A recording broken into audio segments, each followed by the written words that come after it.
Au niveau CAP BEP et au niveau Bac Pro. On forme également par apprentissage des BTS. Du CAP au Bac plus 3 en passant par le BEP, le BS.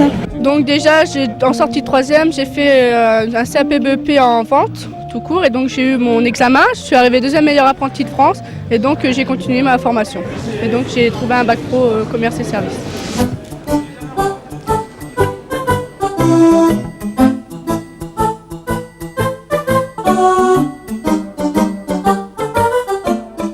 Commerce, tout ce qui est droit, tout ce qui est matière générale aussi, français, anglais, enfin, tout ce qui peut nous servir dans la vente.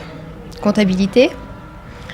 Et puis en entreprise, par contre, on essaye de mettre en pratique ce qu'on apprend à l'école.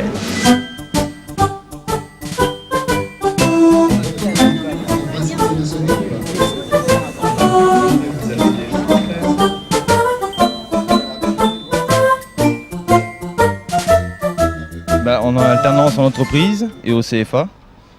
En général, c'est une semaine en entreprise et une semaine au CFA. Une semaine au CFA et 2 semaines en entreprise. L'alternance, chez nous, c'est 3 semaines en centre de formation, 3 semaines en entreprise. On a 12 semaines de cours par an, donc ça fait à peu près une semaine par mois. Puis le reste du temps, je suis le patron.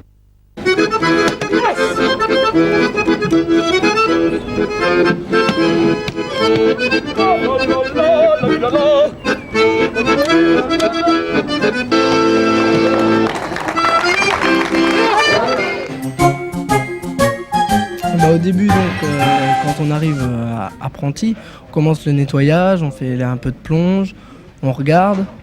Puis au cours de l'année, ils commencent à nous faire voir bien. Après, ils nous laissent faire. Puis en fin d'année, on travaille. Puis ils jettent un coup d'œil, mais après, c'est à nous de faire. Ils sont durs au boulot, ils nous poussent. Puis en fait, ça nous aide. Ça se passe bien. En général, tout se passe bien, du moment qu'on fait le travail qu'on nous demande, qu'on reste appliqué, sérieux, qu'on arrive toujours à l'heure le matin.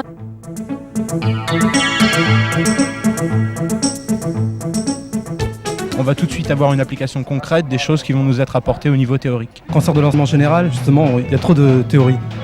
Et on voit qu'il n'y a pas de pratique. C'est pour ça que j'ai choisi cette voie-là en fait. Maintenant, j'ai un but, j'ai une perspective devant moi. Je sais que, en plus, la formation qui est proposée est évolutive. Les avantages sont multiples. Le premier, c'est d'avoir une certaine expérience, d'avoir une expérience théorie et pratique. Mais aussi, le plus important, c'est de savoir si réellement on fait ce métier-là ou pas. Les jeunes qui sont formés par l'alternance sont des ouvriers, des techniciens diplômés avec qualification professionnelle. Ils n'ont plus le stress de trouver un emploi, ils sont déjà en statut de salarié. Et ils sont repérés par les entreprises après.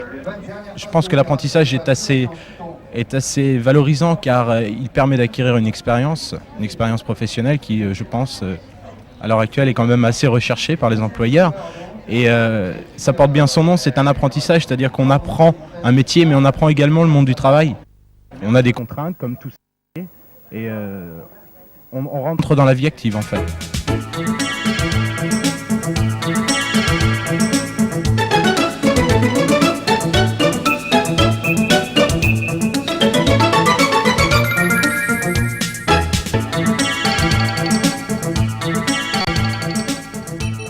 La plupart sortent de 3e, mais on a également des jeunes qui viennent d'autres écoles, d'autres niveaux. En général, la sélection est faite surtout par les employeurs, vu que c'est les employeurs qui décident s'ils les prennent.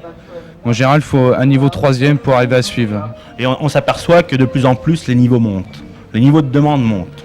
Alors le CAP BEP souvent après la classe de 3e, le bac professionnel après acquisition d'un CAP ou d'un BEP, voire même d'une classe seconde, première ou terminale. Et le BTS plutôt être bachelier.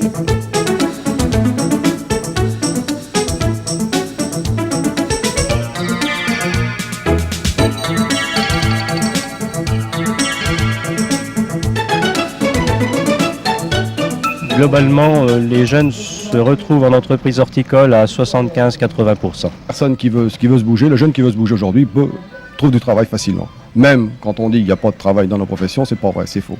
Parce qu'à l'heure actuelle, moi j'ai des patrons, des maîtres d'apprentissage ou même des patrons, c'est vrai, qui demandent des jeunes et qui n'en trouvent pas.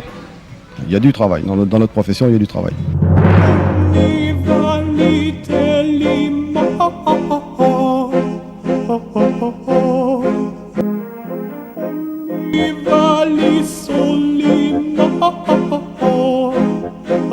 Le premier mois a été un peu difficile. C'était le mois où on commence à travailler, on ne sait pas trop comment on va travailler, ce qu'on va faire. Après, ça s'est très bien passé. Je préfère, ouais. Déjà parce que on est payé déjà, ça nous aide. Et puis on apprend le métier, donc c'est mieux. Il faut vraiment avoir envie de faire ce qu'on a envie de faire. C'est pas se dire je vais être tranquille pendant 2 ans et puis je vais m'asseoir quand on sera en cours et puis quand je serai au travail, je ferai ce que je veux. C'est pas ça, c'est qu'il faut répondre à plusieurs exigences et c'est ça la motivation, c'est s'attendre, se préparer à ce qui nous attend au travail et à l'école. Et c'est vrai que pour des parents, c'est un peu moins inquiétant que dire mon fils fait des études et plus tard il cherchera du travail, quoi. Faire le bac, c'est bien, mais est-ce qu'elle aura un métier après ? Ça revient au même en fait. On ne sait pas sur quelle branche elle va aller, même avec un bac, ça ne veut rien dire. Donc si elle décide de suivre un apprentissage, c'est peut-être aussi bien. L'apprentissage, il faut qu'il y ait de l'apprentissage. Parce que la théorie est très bien, mais la pratique est encore meilleure. La formation dans les entreprises est quelque chose de fondamental. Je crois que c'est le grand partenariat de demain d'arriver à associer et la vie pratique de l'entreprise et en même temps la connaissance technologique qui est délivrée là dans les centres de formation qui sont spécialisés. Je pense que c'est incontournable.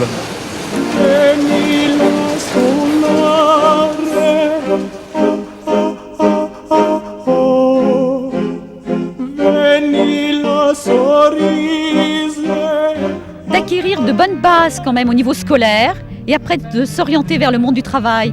Et cette alternance permet justement de se familiariser avec le monde du travail, mais aussi de se faire connaître et de trouver des motivations dans ce qu'il va faire ou un projet qu'il aura envie de réaliser. Aux jeunes, je leur dirais qu'il faut se bouger, qu'il faut partir, qu'il faut voyager, qu'il faut avoir un peu de dynamisme parce qu'on a l'impression que les jeunes aujourd'hui ont tendance à s'endormir un petit peu et il faut se bouger, c'est tout. Moi je dis qu'il faut se bouger. Pour les jeunes qui veulent faire ça, il faut surtout de la patience, de la ténacité, être très motivé par le travail, motivé soi-même et puis avoir envie de réussir.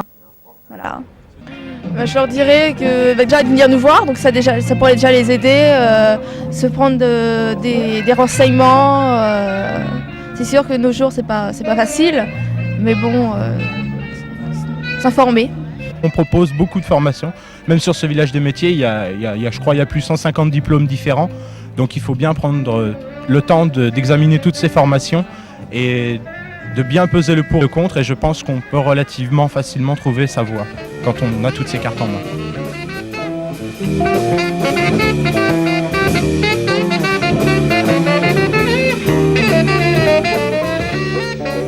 Mais autrement, je vois très bien l'avenir.